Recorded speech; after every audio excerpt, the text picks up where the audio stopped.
Hello everyone. आज हम discuss करेंगे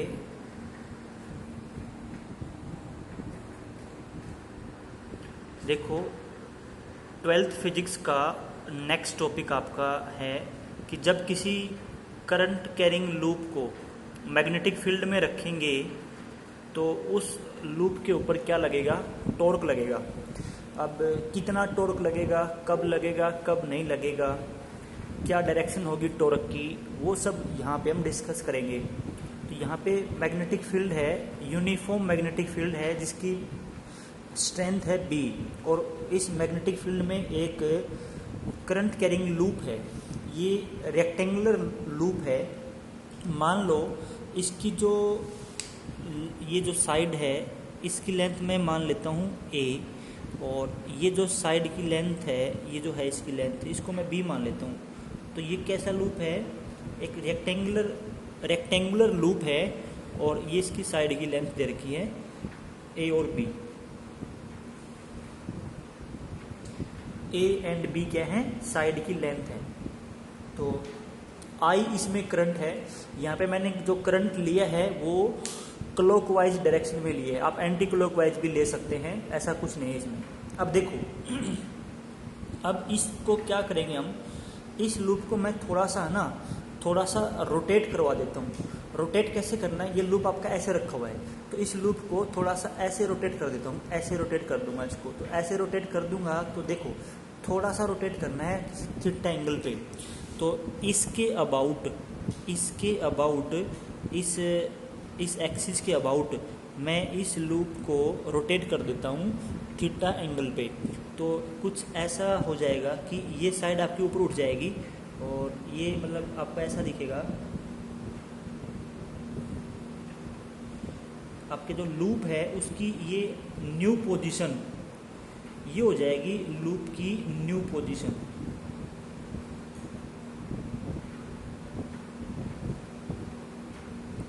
तो मैंने क्या कर दिया, लूप को थीटा एंगल पे क्या कर दिया, रोटेट कर दिया। तो ये जो एंगल है, जितने एंगल पे इसको रोटेट किए हैं, या ये जो एंगल है जितने एंगल पे इसको रोटेट किए हैं, ये एंगल यहाँ पे मान लो कितना है, थीटा डिग्री है। तो इस लूप को मैंने कैसे रोटेट कर दिया, इस एक्सिस के अबाउट ऐसे रखा था ये, इस एक्सिस के अबाउट इसको ऐसे रोटेट कर दिया थीटा एंगल पे। ठीक है। अब देखो यहाँ पे ये जो करंट है, इसमें क्लॉकवाइज डायरेक्शन में मैंने यहाँ पे ले रखा है। तो क्लॉकवाइज डायरेक्शन में यहाँ पे करंट इसमें है, इस साइड में ये करंट होगा, इस साइड में इधर होगा, इस साइड में करंट इधर होगा। तो अब इस लूप के ऊपर कितना फोर्स लगेगा, कितना टॉर्क लगेगा, वो सब हमें देखना है। कितना फोर्स लगेगा, कितना टॉर्क लगेगा। अब देखो यहाँ पे देखो करंट कितना है, I करंट है। अब इस वाली साइड में, पहले इस साइड पे देखो कितना फोर्स लगेगा और किस डायरेक्शन में लगेगा। इस वाली साइड पे ये हो गया ना आपका करंट कैरिंग वायर। क्या हो गया, ये करंट कैरिंग वायर हो गया। जब किसी करंट कैरिंग वायर को मैग्नेटिक फील्ड में रखते हैं तो उस पे फोर्स लगता है। कितना फोर्स लगता है, उसमें कितना करंट है I, और उसकी length cross product with magnetic field strength, magnetic field. तो ये होता है। तो भाई इस साइड के ऊपर कितना फोर्स लगेगा, किस डायरेक्शन में फोर्स लगेगा, वो हमें निकालना है। तो यहाँ पे जो आपका L है, L की डायरेक्शन क्या लूँगा मैं, L की डायरेक्शन मैं लूँगा जो करंट की डायरेक्शन होती है। तो इसमें करंट आपका ऊपर की तरफ है, इस साइड में करंट आपका ऊपर की तरफ है, तो L की डायरेक्शन हो जाएगी ये। यहाँ पे magnetic field B, magnetic field की डायरेक्शन तो हर जगह नीचे की तरफ है। तो जो डायरेक्शन L क्रॉस B की होगी वही किसकी होगी, F की होगी। तो L क्रॉस B की डायरेक्शन कैसे निकालते हैं, राइट हैंड रूल से। अपना जो हाथ है, राइट हैंड है, उसको ऐसे सीधा कर लो आपके फर्स्ट वेक्टर की तरफ, मतलब L की तरफ। ताकि इस तरीके से करना है कि मैं अगर फिंगर को बेंड करूं, कर्ल करूं, तो वो किस तरफ होने चाहिए, this finger should be pointed along the second vector, B की तरफ जानी चाहिए।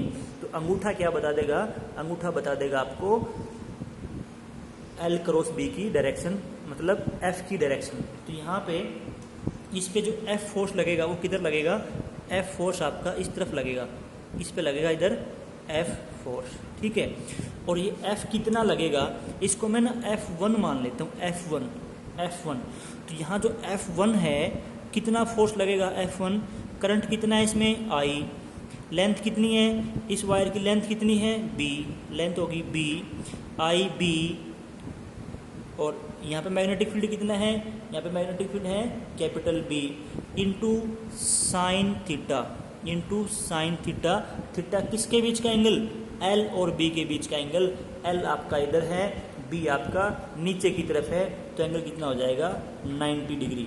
तो यहाँ से F1 is equal to IB capital B, इतना फोर्स लगेगा इसके ऊपर, ठीक है। तो इस एक साइड के ऊपर कितना फोर्स लगेगा, किधर लगेगा, वो हमने निकाल लिया। ऐसे ही जब मैं इस पे निकालूंगा ना, जब इस पे आ जाओ, पहले इस वाली साइड पे निकालूंगा तो इस पे फोर्स आएगा इस तरफ आएगा, और जितना फोर्स इस पे था ना उतना ही फोर्स इस पे आएगा, क्योंकि जितनी लेंथ इसकी है उतनी ही लेंथ इसकी है। ये क्या है, रेक्टेंगल है, तो इस पे फोर्स लगेगा F1 इस तरफ। और इस पे जब मैं निकालूंगा ऊपर वाली पे, तो ऊपर वाली पे जब मैं निकालूंगा तो डायरेक्शन क्या आ जाएगी, ऊपर वाली साइड पे, इस वाली साइड पे फोर्स आ जाएगा ऊपर की तरफ। लेकिन ये F1 के बराबर नहीं होगा, क्योंकि इसकी लेंथ A है, तो इसकी लेंथ A है, तो इस फोर्स को मैं F2 मान लेता हूँ, F2, ठीक है भाई। इसकी डायरेक्शन ऊपर की तरफ आएगी, जब ऐसे हाथ करेंगे ना, और B नीचे है, L आपका इसके अलोंग है, L इसके अलोंग है, B नीचे है, तो अंगूठा आपका ऊपर की तरफ आएगा, ठीक है। ऐसे ही इस पे निकालेंगे ना नीचे वाले पे, तो हाथ L आपका इधर है, करंट के अलोंग है, और B नीचे है, तो अंगूठा आपका नीचे आ जाएगा। तो इस पे फोर्स लगेगा, इस वायर पे फोर्स किधर लगेगा, नीचे की तरफ फोर्स लगेगा, ठीक है। This is F2। तो यहाँ पे जो F2 आएगा, F2 किसके बराबर आएगा, मतलब इस फोर्स का मैग्नीट्यूड, डायरेक्शन तो हमने निकाल ली ना, इसका मैग्नीट्यूड किसके बराबर होगा, वो होगा, इसमें कितना करंट है, करंट तो पूरे लूप में सेम है, जितना इस साइड में था उतना ही इसमें होगा, तो करंट तो पूरे लूप में सेम है, तो करंट हो गया I। इसकी लेंथ कितनी है, इनकी लेंथ कितनी है A, तो लेंथ होगी A। मैग्नेटिक फील्ड कितना यहाँ पे B, मैग्नेटिक फील्ड यूनिफॉर्म है, मतलब जितना यहाँ था उतना यहाँ है, उतना ही यहाँ पे है, हर जगह मैग्नेटिक फील्ड क्या है, सेम है। ये मतलब होता है यूनिफॉर्म मैग्नेटिक फील्ड का। तो F2 is equal to IAB sine theta, sine यहाँ भी कितना होगा 90 डिग्री होगा, क्योंकि L तो आपका बोर्ड की प्लेन में इधर है, और B आपका नीचे की तरफ है, inside the plane of board है। तो यहाँ से F2 किसके बराबर आ जाएगा, F2 आपका आ जाएगा IAB, इसके बराबर आ जाएगा आपका F2। तो यहाँ से हमारा F1 आ गया, F2 आ गया। अब देखो इसके ऊपर नेट फोर्स कितना, इस लूप के ऊपर नेट फोर्स कितना भाई, F नेट जो निकालेंगे, F नेट, नेट मतलब है टोटल फोर्स ऑन लूप, या नेट फोर्स ऑन लूप, पूरे लूप पे जो नेट फोर्स है वो किसके बराबर होगा। देखो यहाँ से आपका नेट फोर्स किसके बराबर आएगा, F net is equal to F1 plus F2। और इसमें देखो ये F1 है ना, इस मतलब आप इसको ना ऐसे मत लिखो भाई, हमें यहाँ से दिखाई दे रहा है ना, आपका जो F2 है वो इधर है, ये F2 इसके अपोजिट में है, यहाँ पे F1 इधर है, और ये F1 इसके अपोजिट में है, तो नेट फोर्स कितना हो जाएगा 0। अगर कोई current carrying loop magnetic field में रखा है, अगर कोई current carrying loop magnetic field में रखा है, कैसे मैग्नेटिक फील्ड में रखा है, यूनिफॉर्म मैग्नेटिक फील्ड में रखा है, तो सिर्फ और सिर्फ जब मैग्नेटिक फील्ड यूनिफॉर्म होगा ना, जब मैग्नेटिक फील्ड क्या होगा, यूनिफॉर्म होगा, उस केस में लूप के ऊपर net force, uniform magnetic field, तो यूनिफॉर्म मैग्नेटिक फील्ड में जब कोई लूप रखा होगा तो उसमें नेट फोर्स कितना लगेगा, लूप पे 0 लगेगा, नेट फोर्स कितना लगेगा 0। अब हमने फोर्स तो देख लिया, फोर्स कितना लगेगा 0 लगेगा। अगर यहाँ पे मैग्नेटिक फील्ड यूनिफॉर्म नहीं होता, अगर B की वैल्यू अलग जगह पे अलग होती, तो इसके ऊपर नेट फोर्स भी 0 नहीं होता, नेट फोर्स यहाँ पे फोर्स अलग होता है, यहाँ पे फोर्स अलग होता है, यहाँ पे अलग होता है, यहाँ पे अलग होता, तो यहाँ पे क्या नहीं होता, मैग्नेटिक फोर्स जो है वो नेट फोर्स भी लूप पे 0 नहीं होता। अब देखो हमने फोर्स तो देख लिया, किस पे कितना फोर्स लगेगा, किस तरफ लगेगा, और पूरे लूप पे नेट फोर्स कितना लगेगा। अब हम यहाँ पे चेक करेंगे कि इस लूप के ऊपर क्या कोई टॉर्क लगेगा या नहीं लगेगा। लूप के ऊपर कोई टॉर्क लगेगा या नहीं लगेगा, अगर लगेगा तो किस डायरेक्शन में लगेगा। तो अभी हम इसको डिस्कस करेंगे। ये दोनों इक्वेशन हमारे काम की हैं, तो इनको मैं यहाँ पे रब नहीं करूँगा, इनको रखूँगा मैं, ठीक है। बाकी को मैं अभी रब कर देता हूँ। देखो यहाँ पे जो टॉर्क होता है, टॉर्क किसके बराबर होता है? टॉर्क आपका होता है force into perpendicular distance, force into perpendicular distance, ठीक है। तो यहाँ पे देखो ये लूप है ना आपका, ये लूप आपका ऐसे नहीं है, ये लूप आपका देखो आप ये मान लो कि ये जो लूप है ना आपका, ये थोड़ा सा ऐसे थीटा एंगल पे टिल्ट कर रखा है, थीटा एंगल पे टिल्ट कर रखा है। तो भाई ये जो फोर्स है ना, जो F1 है, वो F1 आपका इस साइड पे यहाँ पे है, ठीक है। और ये जो फोर्स F1 है इस पे, ये फोर्स आपका यहाँ पे है। तो ये है तो अपोजिट डायरेक्शन में, F1 इस पे तो इस तरफ है, इस तरफ है, मतलब इस पे तो इस तरफ है, और ऊपर वाली साइड पे इस तरफ है तो दोनों अपोजिट डायरेक्शन में, लेकिन ये एक लाइन के अलोंग नहीं है। एक लाइन के अलोंग का मतलब है F1 इस पे ऊपर की तरफ है, इधर है, और इस पे इधर है, तो दोनों के बीच में ना कुछ डिस्टेंस है। एक फोर्स तो यहाँ पे है और एक फोर्स आपका नीचे है, तो दोनों के बीच में परपेंडिकुलर डिस्टेंस है। दोनों के बीच में क्या है? परपेंडिकुलर डिस्टेंस है। तो कितनी परपेंडिकुलर डिस्टेंस होगी दोनों के बीच में? यहाँ पे देखो, इसको मैं यहाँ पे हम ऐसे देख सकते हैं कि भाई मैंने इस लूप को थीटा एंगल पे रोटेट कर दिया ना, थीटा एंगल पे रोटेट कर दिया। तो पहले आपकी साइड ये थी, पहले आपकी जो ऊपर वाली साइड की बात कर रहा हूँ मैं, ये जो ऊपर वाली साइड है, ये पहले आपकी साइड ऐसे थी, अब ये साइड आपकी कुछ ऐसे होगी। इसको मैंने कितना रोटेट कर दिया? थीटा एंगल पे रोटेट कर दिया, ठीक है। तो अब जो F1 है ना, F1 है वो तो यहाँ पे है, F1 तो यहाँ पे है, ये जो इस पे जो फोर्स है ना, ये तो यहाँ पे है, और इस पे जो फोर्स है वो आपका यहाँ पे है, ये F1 आपका यहाँ पे है। तो टॉर्क कितना लगेगा? ये एंगल आपका थीटा है, तो ये भी आपका कितना है? थीटा है। तो टॉर्क कितना लगेगा? टॉर्क लगेगा भाई इन दोनों के बीच में कितनी परपेंडिकुलर डिस्टेंस है। ये जो डिस्टेंस है ना, इसको मैं ब्लैक पेन से लिखता हूँ, देखो ये जो डिस्टेंस है ये आपकी परपेंडिकुलर डिस्टेंस है। तो दोनों के बीच में परपेंडिकुलर डिस्टेंस से मतलब है ये जो डिस्टेंस है, ये दोनों के बीच की परपेंडिकुलर डिस्टेंस है। तो ये डिस्टेंस किसके बराबर होगी? ये डिस्टेंस किसके बराबर होगी? देखो इसको मैं यहाँ देख लेता हूँ, ये जो लेंथ है ना इसकी, ये कौन सी साइड है? ये वाली साइड है। तो ये लेंथ किसके बराबर है? ये तो A के बराबर है। ये लेंथ किसके बराबर थी? A के बराबर थी। ये साइड की लेंथ किसके बराबर? A के बराबर है। तो ये आपका A है, ये आपका A के बराबर है। और मेरे को डिस्टेंस कौन सी चाहिए? ये आपकी यहाँ से यहाँ तक A डिस्टेंस है, ये A डिस्टेंस है। और मेरे को कौन सी डिस्टेंस चाहिए? मेरे को ये वाली डिस्टेंस चाहिए, मेरे को ये डिस्टेंस चाहिए ना, ये है perpendicular distance. This is perpendicular distance between both forces, ये परपेंडिकुलर डिस्टेंस है। तो ये अगर आपकी A है, अब देखो ये एंगल कितना हो जाएगा आपका? ये एंगल आपका हो जाएगा थीटा डिग्री। थीटा होगा कि नहीं होगा भाई? अगर ये थीटा है तो ये भी तो थीटा ही होगा आपका। तो यहाँ पे ये एंगल हो गया आपका थीटा डिग्री। तो अगर ये हाइपोटेन्यूस आपका A है, अब इस राइट एंगल ट्रायंगल में देखो, अगर हाइपोटेन्यूस आपका A है तो परपेंडिकुलर की लेंथ क्या हो जाएगी? तो जो परपेंडिकुलर डिस्टेंस है वो किसके बराबर हो जाएगी? ये आपकी A इंटू साइन थीटा के बराबर हो जाएगी, A इंटू साइन थीटा के बराबर हो जाएगी। ठीक है। अब देखो तो जो F1 है, जो टॉर्क लगेगा वो किसकी वजह से लगेगा? सिर्फ F1 की वजह से लगेगा।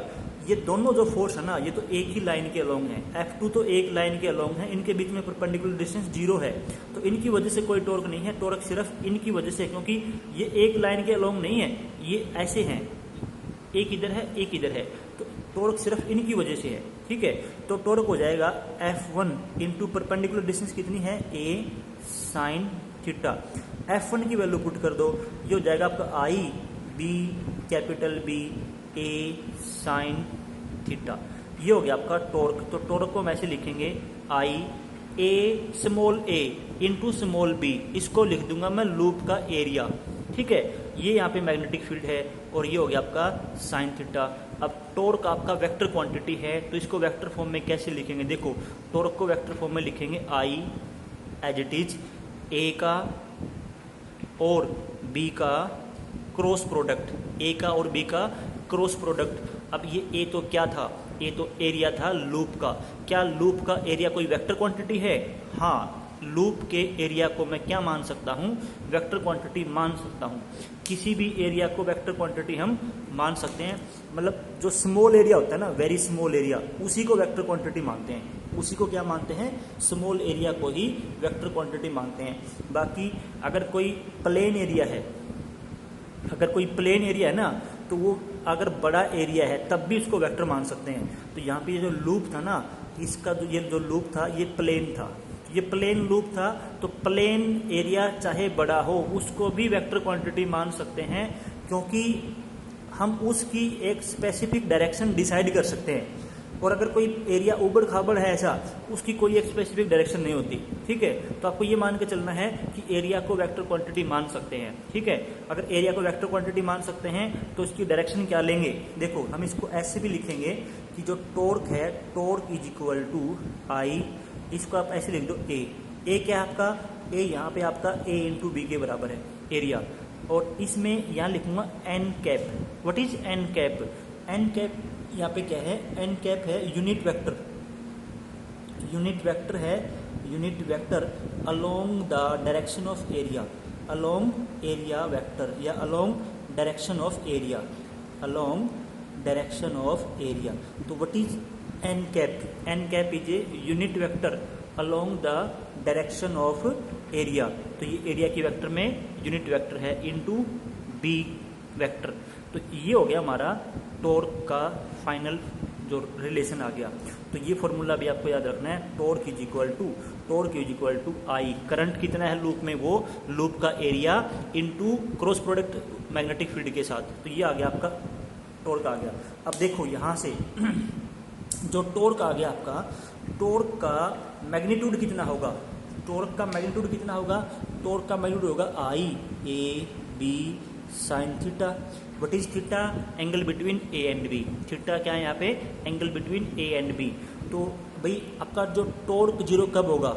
If sine theta is equal to zero, then torque will also equal to zero. Torque भी क्या हो जाएगा? जीरो। तो साइन थीटा जीरो कब होगा? जब थीटा आपका जीरो होगा या 180 डिग्री होगा, तभी तो होगा एक साइकिल में, मतलब 0 से 360 के बीच में। तो यहाँ पे क्या होता है? दो जगह जीरो होता है। तो ये होगा तो टॉर्क आपका क्या हो जाएगा? टॉर्क आपका जीरो हो जाएगा। अगर देखो यूनिफॉर्म मैग्नेटिक फील्ड अगर यहाँ पे है, अगर यहाँ पे यूनिफॉर्म मैग्नेटिक फील्ड है तो फोर्स तो हमेशा जीरो रहेगा। अगर यहाँ पे मैग्नेटिक फील्ड क्या है? यूनिफॉर्म है, तो हमने देखा था ना कि टोटल फोर्स लूप पे क्या रहेगा? जीरो रहेगा। और अगर थीटा एंगल, अगर थीटा आपका जीरो या 180 है तो टॉर्क भी जीरो हो जाएगा। फोर्स तो जीरो पहले से ही था, फोर्स तो हर एंगल पे जीरो है अगर आपका मैग्नेटिक फील्ड यूनिफॉर्म है तो। लेकिन अगर थीटा जीरो या 180 है तो इस ओरिएंटेशन पे आपका टॉर्क भी क्या हो जाएगा? जीरो हो जाएगा। और फोर्स भी जीरो, टॉर्क भी जीरो। अगर फोर्स भी जीरो है, अगर आपका नेट फोर्स भी जीरो है और अगर आपका टॉर्क भी जीरो है, तो मैं ये कह सकता हूँ आपका जो लूप है वो किस में है? Loop in equilibrium. लूप को क्या बोल सकता हूँ कि लूप किस में है? इक्विलिब्रियम की स्टेट में है, इक्विलिब्रियम स्टेट में है। कोई भी बॉडी इक्विलिब्रियम में कब होती है? आपने 11th में पढ़ा था ना रोटेशनल में 5th यूनिट में कि कोई भी बॉडी इक्विलिब्रियम में कब होती है? जब उस पर नेट फोर्स और नेट टॉर्क जीरो हो, तो वो बॉडी किस में होती है? इक्विलिब्रियम में होती है। तो यहाँ पे लूप के ऊपर नेट फोर्स भी जीरो है और टॉर्क कब जीरो है? जब एंगल जीरो या 180 है। तो जीरो और 180 पे आपका इक्विलिब्रियम, आपका जो लूप है वो किस में आ जाएगा? इक्विलिब्रियम में। तो आपका लूप इक्विलिब्रियम में कब आएगा? जब एंगल कितना होगा? जीरो या 180 होगा। ठीक है, अब देखो एक चीज और हम यहाँ पे डिस्कस करेंगे। भाई इक्विलिब्रियम होते हैं तीन टाइप के। ठीक है, ये आपका इक्विलिब्रियम में तो आ जाएगा जब एंगल आपका क्या होगा? जीरो या 180 होगा। तो लूप किस में होगा? कहाँ पे? जीरो या 180 पे आपका लूप किस में होगा? इक्विलिब्रियम में होगा। लेकिन क्या ये इक्विलिब्रियम आपका स्टेबल होगा या अनस्टेबल होगा? इक्विलिब्रियम आपका स्टेबल होगा या अनस्टेबल होगा? देखो किस एंगल पे आपका इक्विलिब्रियम स्टेबल होगा और किस एंगल पे आपका अनस्टेबल होगा। इन दो एंगल में से एक एंगल पे तो होगा स्टेबल और दूसरे पे क्या होगा? अनस्टेबल होगा। ठीक है। जैसे यहाँ पे है इस वाले केस में, अगर मैं लूप को ना ऐसे रोटेट करता हूँ, ऐसे रोटेट करता हूँ, तो इस पे जो टॉर्क लग रहा है वो टॉर्क कोशिश करेगा इसको वापस उसी तरफ ले जाने की। अगर मैं इसको ऐसे रोटेट करता हूँ ना, ऐसे रोटेट करता हूँ, तो आपको वापस, अगर मैं फोर्स हटा लूँगा ना तो ये वापस उधर चला जाएगा। तो जब एंगल आपका 0 डिग्री है, जब आपका एंगल यहाँ पे कितना है 0 डिग्री है, तो लूप आपका किस में है, आपका स्टेबल इक्विलिब्रियम में है। इसको 180 पे ले आओ, ऐसे आ गया लूप आपका। 180 का मतलब ये हो गया कि पूरा रोटेट करा दिया इसको। अब अगर वहाँ आप छोड़ दोगे इसको, तो फिर अगर आप छोड़ोगे ना इसको थोड़ा सा वहाँ 180 से आप थोड़ा सा इसको टिल्ट करोगे, तो ये वापस उसमें नहीं आएगा, आपका पूरा रोटेट कर जाएगा। तो आपको याद रखना है भाई कि थीटा जब 0 है तो ये स्टेबल है, और थीटा जब 180 है तो ये अनस्टेबल है। ठीक है। तो आज हमने क्या डिस्कस किया कि जब किसी लूप को, किसी करंट कैरिंग लूप को मैग्नेटिक फील्ड में रखेंगे तो उस पर क्या लगेगा, टॉर्क लगेगा। ठीक है, इसको याद रखना है, क्योंकि ये जो लाइन है ना, यही प्रिंसिपल है आपके मोटर का, इलेक्ट्रिक मोटर का। मोटर आपकी डीसी हो या एसी हो, इसी प्रिंसिपल पे काम करती है कि जब किसी करंट कैरिंग लूप को मैग्नेटिक फील्ड में रखेंगे तो उस पर क्या लगेगा, टॉर्क लगेगा। ठीक है। अब कितना टॉर्क लगेगा, किस डायरेक्शन में लगेगा, वो सब हमने यहाँ पे डिस्कस कर लिया। कब आपका लूप इक्विलिब्रियम में होगा और आपका कब इक्विलिब्रियम स्टेबल होगा, कब अनस्टेबल होगा। Okay, thank you.